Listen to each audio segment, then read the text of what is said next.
there. I've got people calling me from abroad as we speak, and I'm due to speak to some who've reached out to me online and everything like that. And I will send trustworthy individuals, not just violence. I'm going to keep, because people would say Abdul Hadi's past and everything like that. I'll say this though: you want to go down that road, we'll meet you there.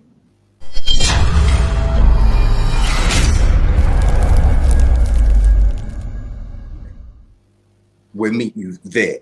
You don't want to go down that road and you want to resolve the issue, and you're going to start looking at how you can rectify what you're doing. And if the sister needs that aid and that support, you're accepting of that's going to happen, then we're talking that level. But you want to go down that road, we'll meet you there. We'll meet you there without her. Why? Why? And some will say, oh, look at this. This is thuggery, as I've been accused of and everything like that. You lay your hand on my sister. You lay your hand on my daughter. You lay your hand on my mother. There are people who've known the consequences of this already. My sister in Islam, it's exactly the same thing. Let's be clear. It's exactly the same thing. Whether I know her or I don't know her, as long as her circumstances become clear, then she's afforded the same as the blood relatives of mine. She's afforded the same without hesitation. Also, when we're talking about sisters, mashallah, but let's talk about the children as well. And I'm going to put this out there.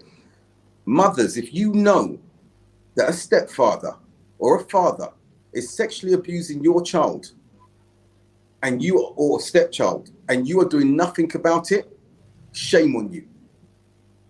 Fear Allah, because that takes place as well. The partner, the spouse is complicit, knowing that this defenseless child is being sexually abused, when you could protect that child. And I'm sorry I'm talking so forcefully, but this is something I haven't experienced. I don't think I'm talking from experience, but having been in the seat of leadership for so many years, and some of the cases I was seeing coming from wider communities, and having to travel across the country, and even I've lived abroad now for 18 years. I still deal with this.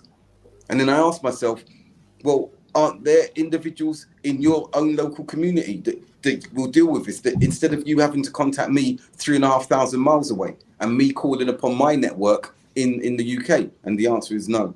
Or we've tried and they haven't listened, or they've swept it under the carpet. Then why are they in positions of authority? Why are they in positions of authority? Go to an imam and you say, this is what's happened, and you're told, let me ring a scholar to see what you should do. Are you kidding me?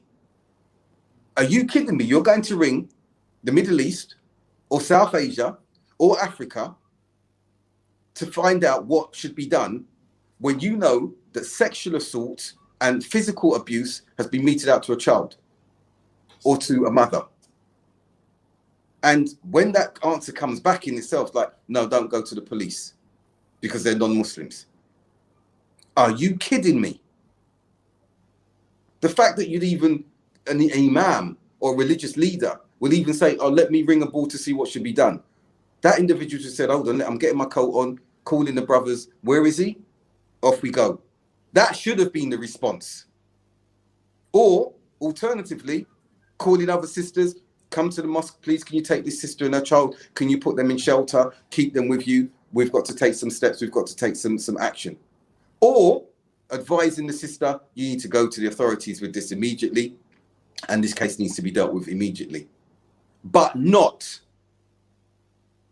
calling abroad, sitting there, doing nothing. Doing nothing. Doing nothing is not an option.